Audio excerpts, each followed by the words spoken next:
जय हिंद दोस्तों, स्वागत करते हैं आपको एक नए वीडियो में। और आज की वीडियो में हम बात करने वाले हैं कि पाकुड़ के लोगों को भारतीय रेलवे ने शताब्दी ट्रेन की सौगात दी है। अब आपको पाकुड़ रेलवे स्टेशन से अब आप शताब्दी ट्रेन में सफर कर पाएंगे और साथ में भागलपुर के लोगों को पैसेंजर ट्रेन की भी सौगात भारतीय रेलवे द्वारा दी गई है। तो अचानक से भागलपुर के लोगों को पैसेंजर ट्रेन की क्यों जरूरत पड़ी और भारतीय रेलवे एक नियमित पैसेंजर ट्रेन की सौगात क्यों दी है, इस वीडियो के अंदर मैं आपको शताब्दी ट्रेन के बारे में और साथ में भागलपुर के लोगों को जो पैसेंजर ट्रेन की सौगात दी है, इस वीडियो के अंदर मैं आपको इन दोनों ट्रेन के बारे में फुल डिटेल जानकारी देने वाला हूं। तो दोस्तों, अगर आप चैनल पर नए हैं तो चैनल को सब्सक्राइब कर लीजिए और वीडियो अच्छा लगे तो वीडियो को लाइक जरूर कर दीजिएगा। चलिए इस डिटेल वीडियो को शुरू करते हैं। दोस्तों, भारतीय रेलवे अलग अलग रूटों पर नई ट्रेनों की लॉन्चिंग लगातार करती जा रही है और आने वाले दिनों में आपको और भी नई ट्रेनों की लॉन्चिंग अलग अलग रूटों पर देखने को मिलेगी। और जिस तरह से भारतीय रेलवे नई ट्रेनों की लॉन्चिंग कर रही है, उसी तरह से अलग अलग रेलवे स्टेशन जो भी मोस्ट पॉपुलर ट्रेनों का संचालन रेलवे द्वारा किए जा रहे हैं, उन लोगों अब विस्तार के रूप कई रेलवे स्टेशन को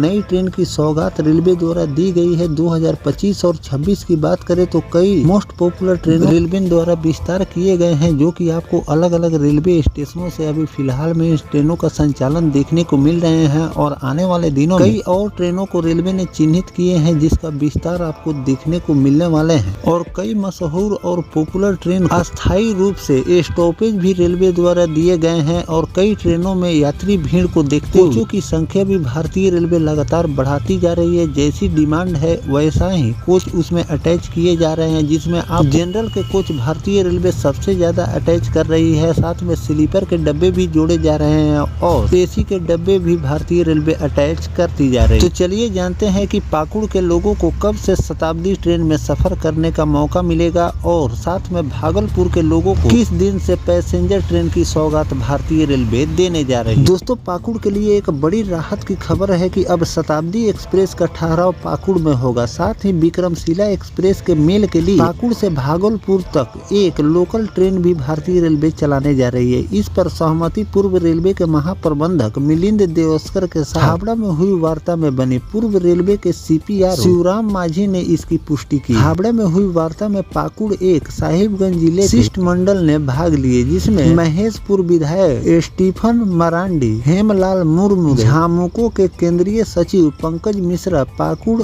और साहिबगंज के पत्थर व्यवसायी तथा चैम्बर ऑफ कॉमर्स के प्रतिनिधि भी इसमें शामिल हुए। वार्ता में सहमति बनने के बाद पत्थर एवं कोयला की रैक लोडिंग भी बुधवार से पुनः शुरू करने की सहमति भी बन गई। पाकुड़ में रेलवे की लगातार अपेक्षा को लेकर दैनिक जागरण द्वारा 4 जनवरी से अभियान चलाया जा रहा था। इसी क्रम में साहिबगंज के पत्थर व्यवसायियों के आह्वान पाकुड़ रेलवे स्टेशन साइडिंग पत्थर कारोबारियों ने 16 जनवरी से रैक लोडिंग बंद कर दी। इसके बाद दबाव बढ़ने के लिए कोयला कंपनियों ने भी 24 जनवरी से रैक लोडिंग ठप कर दी थी, जिससे रेलवे पर व्यापक दबाव बन रहे थे। वार्ता के दौरान स्टीफन मरांडी और हेमलाल मुर्मू ने पाकुड़ साहिब क्षेत्र से जुड़ी रेलवे मांगों का ज्ञापन जीएम के समक्ष रखा। मरांडी ने बताया कि फिलहाल पाकुड़ में शताब्दी एक्सप्रेस के ठहराव पर सहमति बनी है। साथ ही जब तक पाकुड़ से दिल्ली के लिए सीधी ट्रेन नहीं मिली, तब विक्रमशिला एक्सप्रेस के मेल के लिए पाकुड़ से भागलपुर तक लोकल ट्रेन भी चलाई जाए। इसके अलावा वनांचल एक्सप्रेस में एसी प्रथम श्रेणी और साहिबगंज हावड़ा इंटरसिटी में एक बोगी एसी 3 टियर जोड़ने पर भी सहमति बन गई है। उन्होंने कहा कि भविष्य में अन्य ट्रेनों के ठहराव भी पाकुड़ में आपको देखने को मिलने वाले। झामुमो के केंद्रीय सचिव पंकज मिश्रा ने पत्थर व्यवसायियों और चैम्बर के सदस्यों का आभार जताते हुए कहा कि विकास के मुद्दे पर लोगों ने एकजुटता दिखाई। उन्होंने इस पूरे आंदोलन में दैनिक जागरण की भूमिका को सराहनीय बताया। तो दोस्तों, एक तरफ तो भारतीय रेलवे ने पाकुड़ के लोगों को शताब्दी ट्रेन की सौगात दे दी है, साथ में पाकुड़ से भागलपुर के बीच आपको एक पैसेंजर ट्रेन का भी संचालन बहुत जल्द देखने को मिलने वाले हैं और साथ में एक एक्सप्रेस ट्रेन की भी सौगात भारतीय रेलवे बहुत जल्द पाकुड़ के लोगों को देने जा रही है, जिसका संचालन आपको पाकुड़ से देखने को मिलने वाले हैं। और जब तक एक्सप्रेस ट्रेन की सौगात नहीं मिल जाती है, तब तक आपको उस रूट पर पैसेंजर ट्रेन का संचालन देखने को मिलेंगे। तो पाकुड़ के लोगों को भारतीय रेलवे लगातार नई नई ट्रेनों की सौगात देती जा रही है और इन ट्रेनों के अलावा और भी कई ट्रेनों के ठहराव आपको पाकुड़ रेलवे स्टेशन पर देखने को मिलेंगे। घोषणा भी हो सकती है जिसका संचालन आपको पाकुड़ रेलवे स्टेशन से देखने को मिलेंगे। साथ में फिलहाल में इन लोगों को शताब्दी ट्रेन की सौगात रेलवे द्वारा दी जा चुकी है और इस पर बहुत जल्द नोटिफिकेशन रेलवे द्वारा जारी किए जाएंगे किस दिन से आपको इस रूट पर शताब्दी ट्रेन का ठहराव देखने को मिलेंगे और साथ में किस दिन से पैसेंजर ट्रेन का आपको संचालन देखने को मिलने वाले हैं। तो भारतीय रेलवे यात्री डिमांड को देखते हुए अलग अलग रूटों पर लगातार नई नई ट्रेनों की लॉन्चिंग भी कर रही है और लोगों की डिमांड के हिसाब से अलग अलग रूटों पर आप ट्रेनों का संचालन भी देखने को मिलते आ रहा है। और जो भारतीय रेलवे ने पैसेंजर ट्रेन की सौगात दी है, ये विक्रमशिला के मेल के रूप में भारतीय रेलवे इस ट्रेन का संचालन शुरू करने वाली है और आगे चलकर इस पैसेंजर ट्रेन को रेलवे बंद भी कर सकती है, क्योंकि इस रूट पर आपको एक एक्सप्रेस ट्रेन की भी डिमांड लोगों की तरफ से आ रही है जिसका संचालन आपको बहुत जल्द देखने को मिलने वाले हैं, क्योंकि इस पर भी सहमति बन चुकी है। तो आगे पाकुड़ रेलवे स्टेशन पर और जिन जिन ट्रेनों के ठहराव होंगे उसकी भी जानकारी मैं आपको लगातार देता रहूंगा। साथ में पाकुड़ रेलवे स्टेशन से जहां के लिए नई नई ट्रेनों की लॉन्चिंग भारतीय रेलवे करेगी उसकी भी जानकारी मैं आपको लगातार देता रहूंगा। फिलहाल जो भारतीय रेलवे ने पाकुड़ के लोगों को शताब्दी ट्रेन की सौगात दी है, इस पर आपकी क्या राय है कमेंट सेक्शन में जरूर लिखिएगा। मिलते हैं किसी नेक्स्ट टॉपिक कोई नई जानकारी के साथ, तब तक अपने भाई को दीजिए इजाजत। जय हिंद, जय भारत, वंदे मातरम।